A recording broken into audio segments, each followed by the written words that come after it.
एक बेहद गरीब आदमी, उसके परिवार में 5 बच्चे और उसकी पत्नी। इन पांचों बच्चों की परवरिश के लिए और उस दंपति की परवरिश के लिए एक भैंस ही एकमात्र सहारा था। भैंस का दूध बिकता था, तब जाके परिवार चलता था। लेकिन एक दिन जिंदगी में ऐसा आता है कि उसकी भैंस चोरी हो जाती है। अपनी भैंस को लेकर वो बेइंतहा परेशान हो जाता है। उसने कोई ऐसी जगह नहीं थी जहां पर अपनी भैंस को तलाश नहीं किया। आखिरकार कड़ी मशक्कत के बाद भैंस मिल जाती है और वो भैंस ले जाकर एक पंचायत में खड़ी कर देता है। कहता है पंचों से कि देखो, मेरी भैंस तो ये रही और इसको चुराने वाला एक ये व्यक्ति है जिसका नाम जगत राय है। जगत राय का भरी भरी पंचायत में नाम लिया जाता है और कहा जाता है कि मुझे अपनी भैंस को तलाश करने में लगभग 1500 रुपए खर्च हो गए हैं। मुझे और कुछ नहीं चाहिए, वो मुझे 1500 रुपए दिलवा दीजिए, जिससे कि मैं जो टूट चुका हूं, जिससे कि मुझे नुकसान हुआ है, मैं अपने नुकसान की भरपाई कर सकूं। पंचायत को यह बात बहुत अच्छी लगी। पंचायत ने इसी फैसले को मुकर्रर रखा और जो चोर होता है उस चोर पर 1500 रुपए का जुर्माना लगा दिया जाता है। लेकिन वक्त बीत जाता है और बीतने के बाद भी चोर उन 1500 रुपए को अदा नहीं कर रहा था। इसलिए वो गरीब मजदूर व्यक्ति सीधा पहुंच जाता है थाने और थाने जाकर एफआईआर दर्ज करा देता है कि फला दबंग व्यक्ति ने मेरी भैंस को चोरी कर लिया था, उसके परिवार ने चोरी कर लिया था, इस मामले में कार्रवाई कर दीजिए।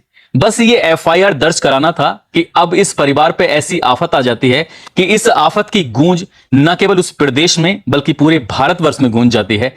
जिसने भी इस घटना को सुना था, उस घटना को सुनने के बाद हर किसी के अंदर सिरहंसी पैदा हो जाती है।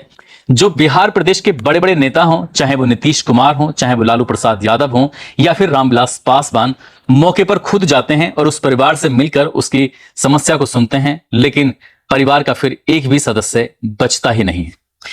आदाब, नमस्कार, सत श्री अकाल। मैं उस्मान सैफी। आज की जो सच्ची घटना मैं आपको सुनाने जा रहा हूं, ये सच्ची घटना है बिहार प्रदेश का एक जिला है वैशाली और इसी जिले का एक थाना लगता है राघोपुर। दरअसल बात कर रहा हूं 1 जनवरी 2006 की सुबह की ये बात है। राघोपुर थाने की एक चौकी लगती है रुस्तमपुर और उसी का एक जो प्रभारी था जिसका नाम अंजनी कुमार होता है। सुबह ही सुबह उसके पास एक सूचना आती है कि पड़ोसी गांव यानी कि रामपुर श्यामचंद में आग लग गई है और एक परिवार जल गया है। जैसे ही ये सूचना उस अंजनी कुमार यानी कि सब इंस्पेक्टर को मिलती है, सब इंस्पेक्टर जैसे बड़े आराम से इत्मीनान से सुबह सुबह दिन निकलता है, वहां पहुंच जाता है और जाकर जो उसने अपनी आंखों से दृश्य देखा था, उस दृश्य को देखने के बाद उसकी आंखें फली की फली यानी कि फटी की फटी रह जाती हैं। दरअसल एक घर है, घर में 2 दरवाजे हैं, आंगन है और वो घर पूरी तरह से जल चुका था। शायद ही कोई ऐसा सामान होगा जो उस घर का जला नहीं था। जैसे वो कमरे में झांक कर देखने की कोशिश कर रहा था तो 1-2 नहीं बल्कि 6 लाशें थीं जो कंकाल का रूप ले चुकी थीं। इस परिवार के कुछ सदस्य थे जिनका रो रो कर बुरा हाल था और देखने वालों का तांता लगा हुआ था। इसी रामपुर श्यामचंद ही नहीं बल्कि आसपास के जो गांव थे वहां से भी बड़ी संख्या में लोग पहुंच जाते हैं। एक तरफ देखता है कि भैंस जली हुई है जो कि मर चुकी है, साथ ही एक बछड़ा है जो कि जलकर वो भी मर चुका था।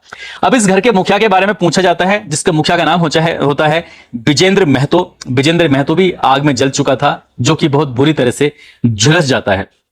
तत्काल प्रभाव से सब इंस्पेक्टर ने अपने उच्च अधिकारियों को सूचना दी। जैसे ही उच्च अधिकारियों को सूचना मिलती है, अब चाहे वो एसएसपी हो, आईजी हो, डीआईजी हो, डीजीपी हो, जिसको खबर लग रही थी वो सब मौके पर पहुंच रहे थे। अब यहां से न केवल अधिकारी लोग पहुंच रहे थे बल्कि लालू प्रसाद यादव भी, नीतीश कुमार भी, साथ ही रामविलास पासवान भी, ये भी इस परिवार के बीच में आ जाते हैं। बीच में आने की वजह भी थी क्योंकि जो ये व्यक्ति होता है विजेंद्र महतो, ये लगभग 30 से 40% तक जल चुका था। इसकी हालत खराब थी। जो नजदीकी प्राथमिक स्वास्थ्य केंद्र होता है राघोपुर, वहां पर इसको एडमिट कराया गया और इसकी हालत गंभीर होने की वजह से इसे पटना मेडिकल कॉलेज हॉस्पिटल में भर्ती करा दिया जाता है, जहां पर इसका उपचार शुरू हो जाता है। आखिरकार सब इंस्पेक्टर वहां पहुंचते हैं, उसके बाद ये एफआईआर भी दर्ज की जाती है और दर्ज करने के बाद जो यहां से कहानी सामने आती है वो कहानी वाकई अपने आप में बड़ी भयानक होती है।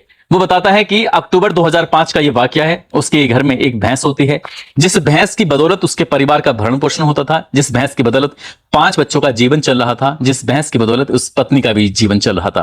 वो भैंस अक्टूबर के महीने में चोरी कर ली जाती है। जैसे ही वो भैंस चोरी होती है, वो अपनी भैंस को तलाशने के लिए लगातार दर दर की ठोके खा रहा था, इधर से उधर जा रहा था, लोगों से मिल रहा था। अब पुलिस हो जहां जहां वो जा सकता था वहां वहां जाने की कोशिश कर रहा था, लेकिन उसकी मेहनत एक दिन रंग ले आती है। आखिरकार उसकी भैंस उसको मिल जाती है। भैंस एक व्यक्ति होता है जिसका नाम जगत राम होता है। जगत राम ने उसकी भैंस को चोरी कर लिया था और जैसे ये पता चलता है कि जगत राम के पास उसकी भैंस है, वो एक पंचायत आयोजित कराता है और उसकी अपनी भैंस को कहता है कि मेरी भैंस जगत राम के पास है।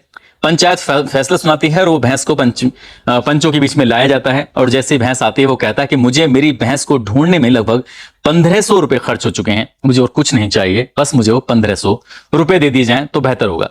पंचायत कहती है कि ठीक है, इसका 1500 रुपए का नुकसान हुआ है, इसलिए 1500 रुपए की इसकी भरपाई कर दी जाए और फिर कोई कानूनी कार्रवाई नहीं होनी चाहिए। इसके लिए एक तारीख मुकर्रर कर दी जाती है कि फला तारीख तक ये पैसे दे दिए जाएं, और पैसे नहीं दिए जाएंगे तो फिर पंचायत दोबारा होगी और फिर कुछ कड़े कदम उठाए जाएंगे।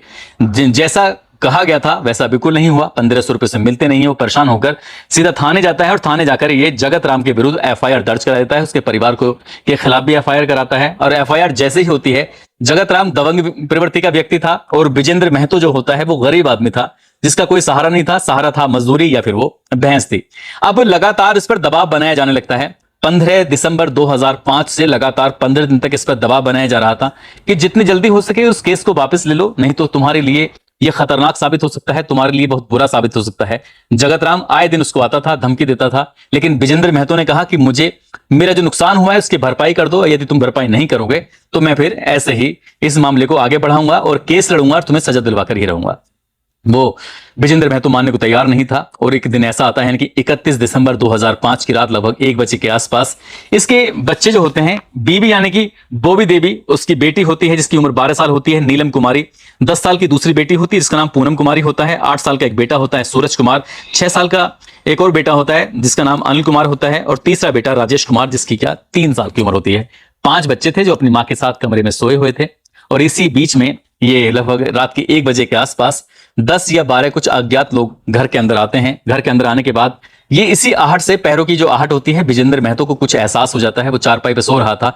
इससे पहले कि वो उठने की कोशिश करता, तुरंत ही उसको जो व्यक्ति आए हुए थे उन्होंने उसको पकड़ लिया। पकड़ने के बाद वो चीखने की जैसे ही कोशिश की तो उसके मुंह में कुछ टाट जैसा कपड़ा था, उसको ठूंस देते हैं, उसके हाथ पैर को पकड़ लेते हैं और उसकी पूरी बॉडी पर कैरोसिन छिड़क देते हैं। वो विरोध करने की स्थिति में इसलिए नहीं था क्योंकि वो पूरी तरह से चारों हाथ पैर उसके बहुत बुरी तरह से जकड़े हुए थे।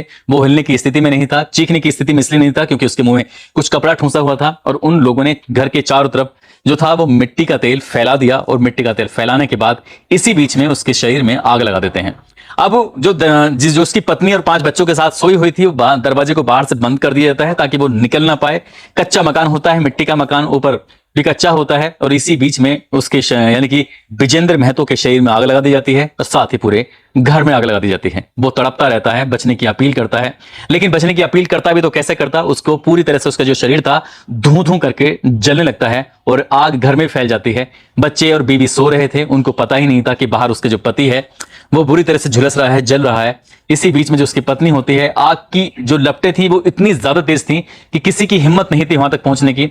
गांव के लोग जाग जाते हैं, परिवार के लोग भी जाग जाते हैं। जिन्होंने जलाने की कोशिश की थी, जो जला रहे थे, वो वहां से मौका पाते ही भाग जाते हैं। अब इसी बीच में जो परिवार के लोगों ने विजेंद्र महतो को तो किसी तरकीब से बचा लिया, लेकिन घर में 2 कमरे थे और जो कच्चा मकान था वो जब जलने लगता है तो जलने के बाद जितना भी सामान था घर के अंदर, कपड़े हो या फिर खाने पीने का सामान हो या फिर चारे की व्यवस्था हो, जो भी था वो बहुत ज्यादा तेजी से जल रहा था। घर के अंदर 5 के 5 बच्चे और उसकी जो पत्नी होती है वो जलकर वहीं, क्योंकि वो विरोध करने की स्थिति में नहीं थे। उनकी आंख तो खुली होगी लेकिन उन्होंने दरवाजा खोलने की कोशिश की, दरवाजा खोल नहीं पाते हैं और आग जलती रहती है। गांव वालों ने भी आग बुझाने की कोशिश की, लेकिन गांव वाले तब तक आग बुझाने की कोशिश करते तब आग और भी विकराल रूप ले चुकी थी और उसके जो बच्चे, उसकी बीवी जलकर वहां राख हो जाते हैं, खाक हो जाते हैं। और जो विजेंद्र महतो होता है उसको बचा तो लिया जाता है, लेकिन वो लगभग 30 से 40% तक वो झुलस जाता है। उसको नजदीकी प्राथमिक स्वास्थ्य केंद्र, उसके बाद फिर पटना मेडिकल कॉलेज में भर्ती कराया जाता है, और जहां पर पुलिस उसके बयान लेती है। पुलिस ने एफआईआर दर्ज कर ही ली थी और एफआईआर के माध्यम से पता चलता है कि जगत राम और उसके साथियों ने इस घटनाक्रम को अंजाम दिया है। पुलिस ने इस मामले में फिर चार्जशीट दाखिल करती है। चार्जशीट दाखिल करने के बाद निचली अदालत यानी कि ट्रायल कोर्ट में मामला चलता है। एक तरफ तो ट्रायल कोर्ट में मामला चल रहा था, उधर जो विजेंद्र महतो होता है उसकी तबीयत लगातार बिगड़ती चली जाती है। उसके जो आखिरी के दिन थे वो बहुत ज्यादा भयानक होते हैं। वो रोता था, चीखता था, चिल्लाता था और उसके चीखने की आवाज गांव के हर एक सदस्य तक पहुंचती थी। बस वो एक ही बात कहता था कि मेरा कसूर क्या था, मेरी एक भैंस ही तो थी जिसके सहारे से मैं अपने परिवार को चला रहा था, लेकिन मेरी भैंस को वो चोरी करके ले गए। मैंने बस 1500 रुपए ही तो मांगे थे, काश पंचायत ने मेरे 1500 रुपए दिलवा दिए होते तो मैं काय को एफआईआर दर्ज करा था। वो रो रो के ये अपनी बातें बताता था, और क्योंकि उसके जो शरीर में जलन होती थी उसकी वजह से 1 सेकंड के लिए भी उसको रुक पाना बड़ा मुश्किल हो जाता था। परिवार के लोग भी उसके साथ साथ रोते थे, बिलखते थे। अब पुलिस ने इस मामले में चार्जशीट दाखिल की। चार्जशीट दाखिल करने के बाद आखिरकार ये मामला अदालत पहुंचता है, और अदालत में जब मामला पहुंचता है तो 30 अक्टूबर 2009 को इसमें जो ट्रायल कोर्ट जो होता है इसमें 3 लोगों को सजाए मौत का हुक्म सुनाता है। जगत राय, बच्चा बाबू राय, दीपक राय उर्फ विपत राय। जब इनको निचली अदालत यानी कि ट्रायल कोर्ट में फांसी की सजा सुनाई जाती है तो इस फांसी की सजा की गूंज पूरे प्रदेश में फैल जाती है कि 7 लोग जो एक ही परिवार के जलाकर मार दिए गए थे, आज उनके परिवार को कुछ इंसाफ मिला है, राहत मिली है। वक्त आगे बढ़ता है, इन लोगों ने फिर उच्च अदालत में जाकर अपील की या उन्होंने बताया कि हमें झूठे केस में फंसाया गया, हमारा कोई रोल नहीं था, हमें जबरदस्ती, जिस तरह से विपक्ष के वकील, जिस तरह के विपक्ष के लोग अपने बचाव के लिए तमाम तरह के प्रयास करते हैं, वैसे प्रयास कर रहे थे। लेकिन उच्च अदालत ने यानी कि हाई कोर्ट ने इस मामले की को कहा कि जैसा ये है, यानी कि जो निचली अदालत ने मामला दिया है वो वैसे का वैसे ही रहेगा।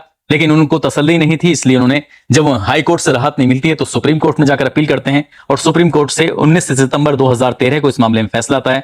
जगत राय और उसका जो साथी होता है दीपक राय उर्फ विपत राय जो होता है, उसको फांसी की सजा ही सुनाई जाती है। लेकिन जो तीसरा साथी होता है इसका बच्चा बापू राय, उसको आजीवन कारावास में बदल दिया जाता है और कहा जाता है कि जब तक इस व्यक्ति के प्राण हैं, जब तक ये जीवित है, तब तक इस सलाखों के पीछे रहेगा। साथ ही जगत राय और दीपक राय जो होता है उसको ये कहा जाता है कि तब तक इन दोनों को फांसी के फंदे पर लटका के रखा जाए जब तक इनके प्राण न निकल जाए, क्योंकि ये जो केस है वो rare of the rare case में इसमें शामिल किया गया था, क्योंकि ऐसा केस किसी ने सुना नहीं था जिस तरह से उन्होंने इस पूरे परिवार को जलाकर उसको मार डाला था, मौत के घाट उतारा था। इसके बाद ये मामला अपील की जाती है राष्ट्रपति के दरबार में। राष्ट्रपति थे उस दौर में रामनाथ कोविंद ने इस मामले को सुना और इस अपील को खारिज कर दिया। अभी भी ये मामला विचाराधीन है। क्या वाकई जगत राय और उसके जो साथी होता है उसको फांसी मिलेगी या नहीं मिलेगी, ये भविष्य के गर्भ में छिपा है। लेकिन जिस तरह से इस परिवार, इनके विजेंद्र महतो के परिवार को सजा दी गई थी, जिसका कोई दोष नहीं था, जिसका कोई कसूर नहीं था, ये मामला वाकई जब भी लोग सुनते हैं उस इलाके में, जब इस खबर के बारे में चर्चा होती है, तब लोग सिहर जाते हैं, परेशान हो जाते हैं, उनकी रूह कांपने लगती है। दोस्तों, इस पूरे घटनाक्रम को सुनाने का उद्देश्य किसी को परेशान करना नहीं है, किसी का दिल दुखाना नहीं है, बल्कि आपको जागरूक करना है, आपको सचेत करना है।